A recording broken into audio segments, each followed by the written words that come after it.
Morning, guys. We have a problem ku Malawi. Tili ndi vuto, tivomereze, tili ndi vuto ndipo tipangepo kanthu.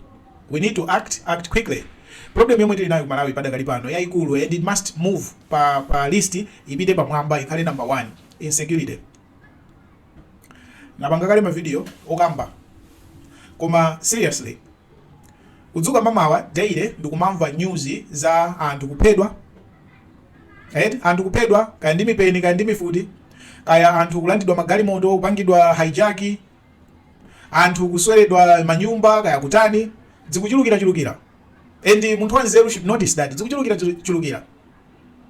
Tisachulukenso nzeru ngomati muli ndi madada izi zangokhala kuti basi awareness ndi imene yakula. No, zikuchulukira. We need to act. Okay, and this is a big problem. Ndifane video yomwe ndinapanga yoyankha mai Jessica Bwera atapanga video yawo nkumanena zoti chifukwa chani DPP ikangolowa mu office anthu amayamba kufa. Ndifukwa chani DPP atiyankhe atiuze kuti chifukwa chani iwo akakutenga boma anthu amayamba kufa. I said kuti that statement was dangerous. That statement needs to be scrutinized. Ndinanena kale, and you need to be sober. Isi sachipani. Don't politicize zinthu ngati zizi. Koma because you are politicizing it, mwina is connected in the politics. So that statement was important. Mwina is connected in the politics. Chifukwa ngati mukuti DPP ikalowa ikatenga boma, basi anthu akuyamba kumaphana, anthu akumadani. Who benefits? Who is benefiting from that? Does that benefit DPP? It doesn't benefit DPP. Zimaibisa mbili ya DPP. Then who benefits from that? Should we say kuti amene amapanga benefit ndi amene ali behind izizi? This is just me thinking. And any sensible person, any logical person should think in those lines as well. Tione zophana zikuchitika kwambiri kuti Lilongwe zikuchitika kwambiri. Zikuchitika ku Lilongwe zophana. And nthawi ina yake mbuyomo chaka chatha icho zinazamba zochitika ku Lilongwe. Apolisi acted. Anagwira anthu, anapanga parade anthu ku 25 uko. Zinadzayima, zayambiraso. Kusonyeza kuti there is something in this. Number 2. Katiye ndiyang'ane pattern, I respect our police. Amagwira ntchito yoopsa kwambiri ndi ayenera kumalandiranso bwino ndalama zabwino. Ayenera kumasamalidwa apolisi athu because they risk their lives. Apolisi aje they risk their lives. Makamaka security yake ikakhala ngati imeneyi.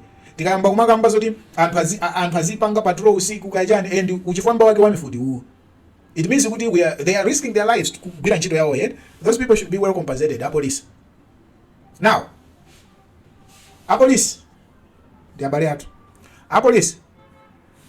Mulindi, I don't know kuti mchito yanu magwira bwanji komano I assume kuti mulindi ndimene timaonera police akunja uko amakhala ndi pattern ya investigative kuti akupanga investigate amakhala ndi pattern yawo yakagwiridwe kantchito. Taunikirani mu pattern yanumo mudzipanga ma background check ya ma suspects. Yes.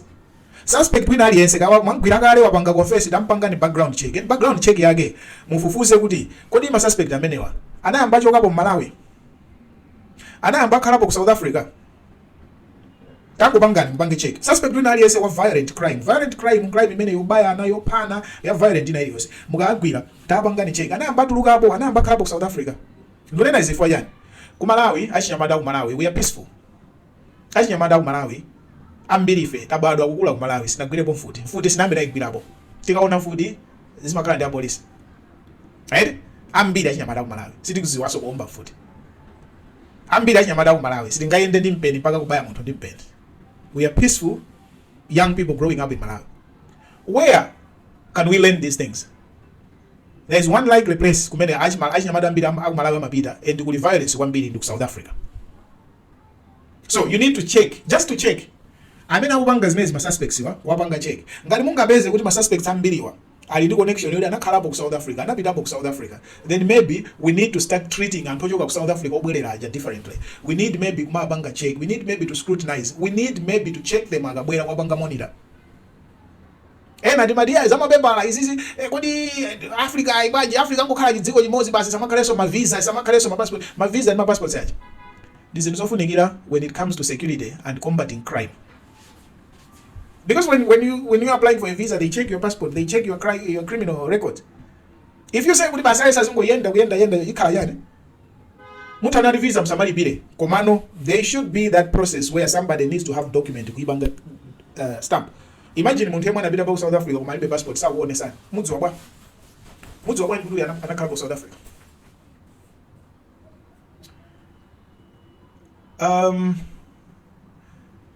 Lastly, I feel very sad. Ndikuziwa zoda chinyamata mbiri tikufuna tizimva za nkhondo za ku Iran. Anesta takambani zalipaseni makuthetsa nkhondo za ku Iran, but I have no energy kumakamba zinthu za maiko ena zoti sizikutikhuza. When ife reality ya kudziko kwathu every day is about people dying. Ngati mwaona inu pa social media aba kuona nsikana kuphedwa akuchoka kuntchito just because of phone, kumulanda chikwama ndikasati sauza ndi kwayi, kumupha ndikumukwirira. Imagine that being your sister, imagine that being your mother, imagine that being your daughter. Wapanga graduate pompano. If you check her social media posts, alivala graduation gone, wapanga graduate pompano. She had dreams, wapita ku school, abale yake counting on her. She's gone. Gone! And mwangwira muntu yo chabwino. But that doesn't even bring her back. She doesn't come back. Is this a country that we want to have? Is this what we call progress? It's not. It's not progress. And seriously, if we love our country and if we really love this flag, these things need to be worrying us.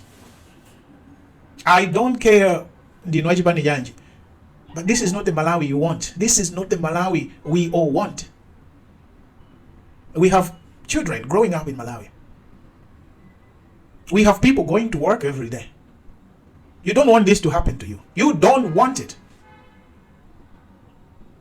So, if you ask me, I see nothing to smile about.